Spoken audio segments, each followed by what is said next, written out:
Bali-inspired na private resort. Guys, napakaganda nito at malapit lang to sa Manila. I-tour ko muna kayo. Let's go, let's go!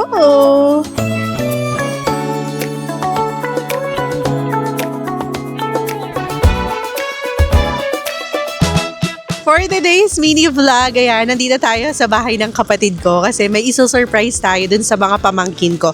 Wait lang, tawagin ko lang si Brian, wait. So akala nila, normal lang na magkikita-kita kami ng mga pamangkin ko, pati mga kapatid ko. Pero hindi rin alam ni Brian na nag-book kami ng private resort. Kaya, yun di ba yung sinasabi ko? Yung di ba like, Mommy, sure ka ba na may So job ngayon, na tayo? pupunta na tayo doon, then susunod sila sa atin. Let's go! So nandyan sila ngayon, paalis na kami, pupunta na tayo doon sa binok naming resort. Let's go!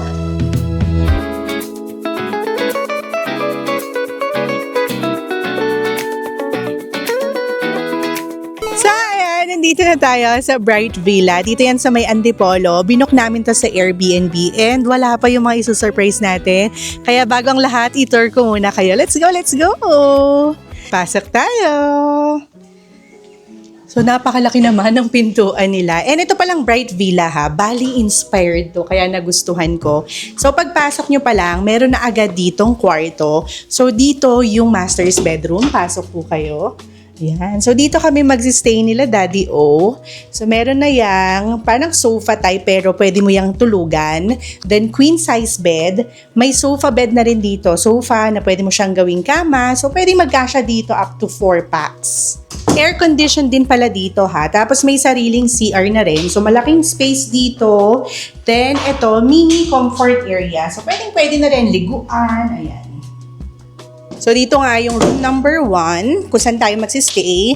Then, room number 2, dito naman magsistay yung isa kong kapatid at yung family niya. So, yan, may 2 bed. So, 4 na packs ulit ang pwedeng magkasya dito. Then, ito yung pinaka-restroom. So, ayan. Sakto lang naman din yung size niya, hindi kalakihan, hindi rin sobrang sikip.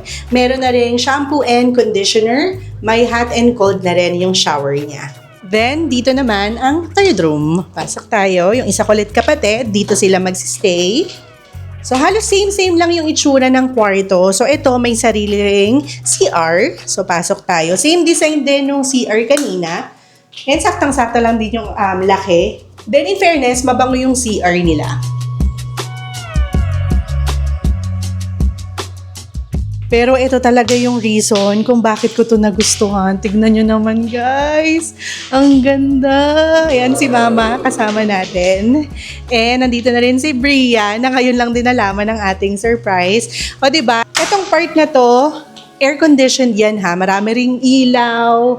Then, kompleto na rin. Ito, mga kitchen appliances. May mga utensils na rin. So, merong island. So, dito tayo magpe-prep ng ating mga kakainin. Yung mga o-orderin natin, dyan natin ihahanda. And yung ilaw niya nakakatuwa. Kasi kahit hindi nakabukas lahat ng ilaw, napakaliwanag. So, talagang ma-feel nyo na parang kayo nasa Bali, Indonesia. Parang first time ko nakapag-book ng ganito karami naman yung nasa kitchen nila. Tignan nyo, kompleto. Meron pa sila ditong coffee maker. Ano to? Parang siguro libre tong banana na to. Ayan, merong rice cooker, may blender, may initan ng tubig, may lutuan. So, pwede kayo dito makapagluto. May microwave, may oven. Then, sa ilalim, nailagay na ni Mama yung stock namin. Oh, dito pa. Banana pala namin yun. Akala ko binigay na banana. So, dito rin yung dining area natin. Ito, tambayan area. May TV na to ha. So, pwede daw ditong mag-karaoke. Pero, bawal lang mag-ingay ng 9 p.m. Pero, saktong-sakto na rin yun. Ayan, ang ganda. And, tignan nyo rin pala yung ceiling. Ang ganda. Nice.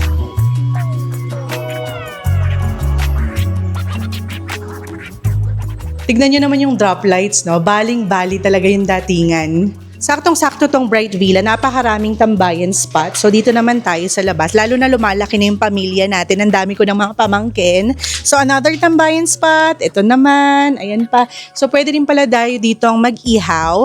And yung pool niya, pakita natin honey. So hindi kalakihan.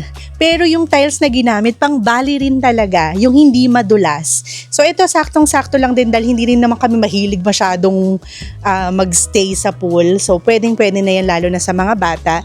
And ganito naman yung view. Yan, relaxing. Yan, so hanggang doon, puro puno. Nakapaligid dito, puro puno. So again, nabook namin to sa Airbnb. Kung gusto nyo rin to or naghahanap kayo ng pwede nyong pagstayan or lalo na summer, reunion nyo or kung ano man yan, pwede nyo na rin tong i-book. Yung link ilalagay ko na lang sa description box para isang click lang kayo, ma-check nyo na agad yung rates nila.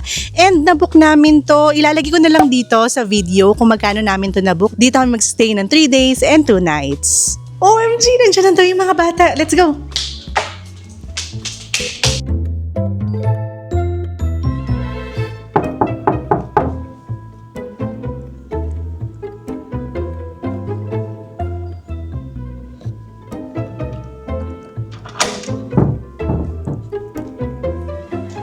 Surprise!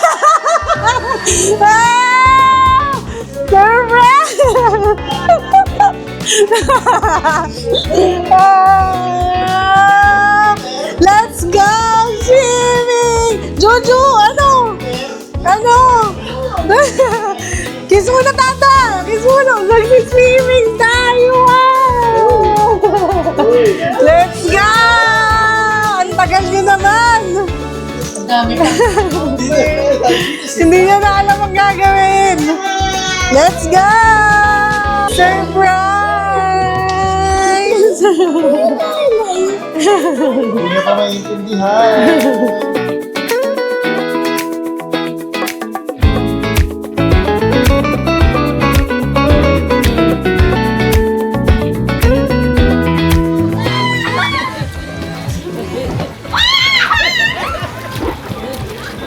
Grabe guys, tumatanda na pala talaga ako. Ako na ngayon yung tita na nagpapaswimming sa mga pamangkin at pamilya. Nakakatuwa. Taas ang kamay at comment below kung kayo na rin yung mga tita or tito na bakasyonan ng pamangkin nyo.